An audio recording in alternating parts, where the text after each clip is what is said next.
Students, जैसा कि आप लोगों को पता है कि हमने हमारे प्रीवियस सेशन में हिंदी सेकेंड के पार्ट 7 डिस्कस किया था, जिसमें मैंने आप लोगों को वचन के बारे में बताया था कि वचन किसे कहते हैं, उसके कितने भेद होते हैं।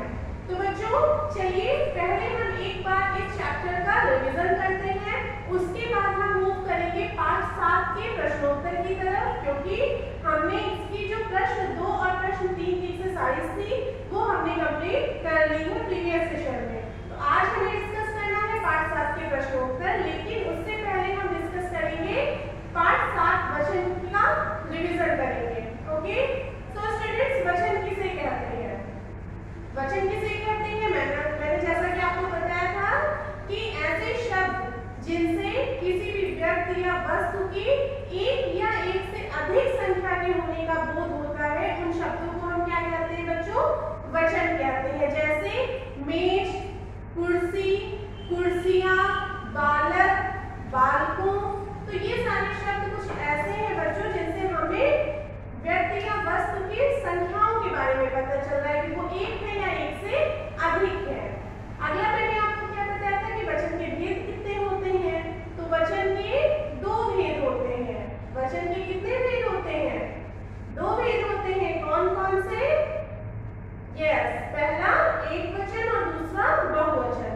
एक वचन मैंने आपको क्या बताया था कि ऐसे शब्द जिनसे किसी भी व्यक्ति या वस्तु की एक संख्या के होने का बोध होता है, उन्हें हम एक वचन कहते हैं। और बहुवचन किसे कहते हैं?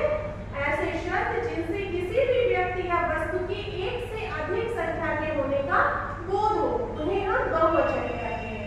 तो बच्चों, इनसे रिलेटेड मैंने आपको कुछ एग्जांपल्स भी दिए थे और मैंने आपको प्रीवियस सेशन में बताया था कि आपकी बुक में कुछ एक वचन और बहुवचन शब्द दिए गए हैं, जिन्हें आपको बहुत ही ध्यान से रीड करना है।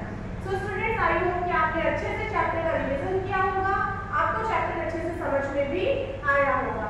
तो बच्चों, चलिए आज हम मूव करते हैं हमारे पार्ट 7 के प्रश्नोत्तर की तरफ, जिसमें से हमारा पहला प्रश्न है प्रश्न ए, वचन किसे कहते हैं?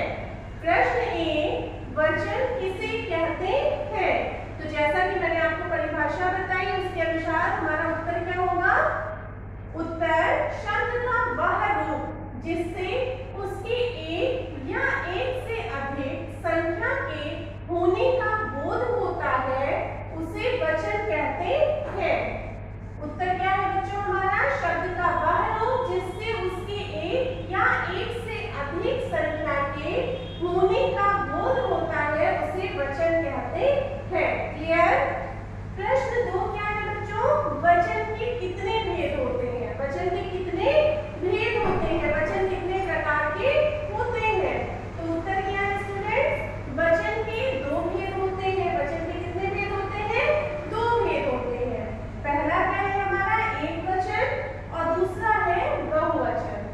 वचन के 2 भेद होते हैं, पहला एक वचन और दूसरा बहुवचन। तो बच्चों, ये हमारे प्रश्न थे जो हमारे पार्ट 7 से संबंधित थे, मैंने आपको एक्सप्लेन किया। चलिए एक बार हमें दोनों ही प्रश्नों को रिवाइज कर लेते हैं। प्रश्न ए, वचन किसे कहते हैं?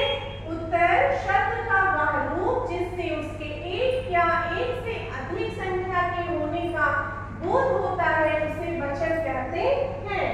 प्रश्न 2, वचन के कितने भेद होते हैं? उत्तर वचन के 2 भेद होते हैं, पहला एक वचन और दूसरा बहुवचन। तो बच्चों, इस तरह से हमने पार्ट 7 के प्रश्नोत्तर भी डिस्कस कर लिए।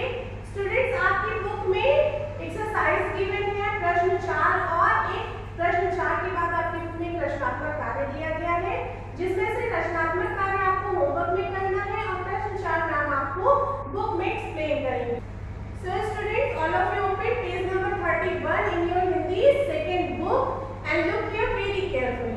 So students, all of you look at page number 31.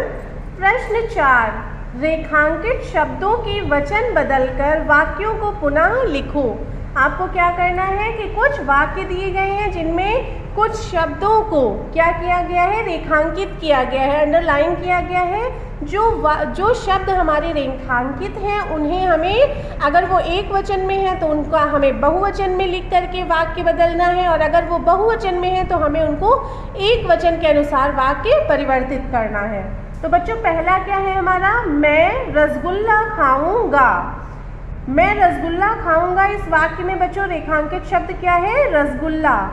तो रसगुल्ला का बहुवचन क्या होता है, यस रसगुल्ले। रसगुल्ला का बहुवचन क्या होता है, रसगुल्ले। तो हमारा वाक्य क्या हो जाएगा, मैं रसगुल्ले खाऊंगा। क्या हो जाएगा बच्चों, रसगुल्ला का हमारा क्या हो गया, रसगुल्ले। क्लियर। अगला वाक्य क्या है बच्चों, नदियां बह रही हैं। नदियां बह रही हैं। तो नदियां क्या है बच्चों, ये बहुवचन है, तो हमें इसको किस में परिवर्तित करना है, एक वचन में। तो नदियां का एक वचन क्या हो जाएगा, नदी। यस। तो बच्चों यहाँ पे नदियां के साथ हमारा जो है वो भी क्या है, बहुवचन में है।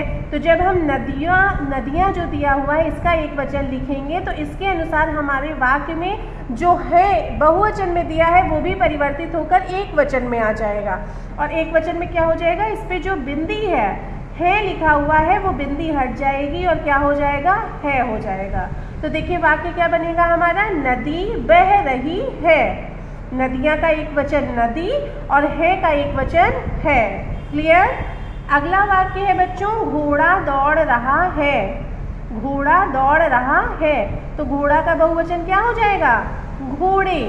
घोड़े दौड़ और रहा। बच्चों अगर हम घोड़े के साथ में वाक्य लिखते हैं घोड़े दौड़ रहा है, तो क्या ये वाक्य हमारा सही होगा, नहीं सही होगा, गलत हो जाएगा। तो हमारा घोड़े के साथ में वाक्य क्या बनेगा, घोड़े दौड़ रहे हैं। रहा का बहुवचन क्या होता है, रहे। घोड़े दौड़ रहे हैं। क्लियर।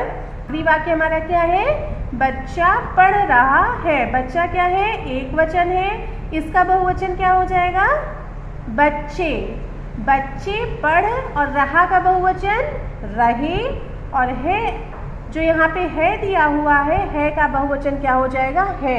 तो हमारा वाक्य क्या हो जाएगा बहुवचन में, बच्चे पढ़ रहे हैं। तो बच्चों इस तरह से मैंने आपको जो हमारे रेखांकित शब्द थे उनके आधार पर उनका हमने वचन बदल करके वाक्य परिवर्तित किया।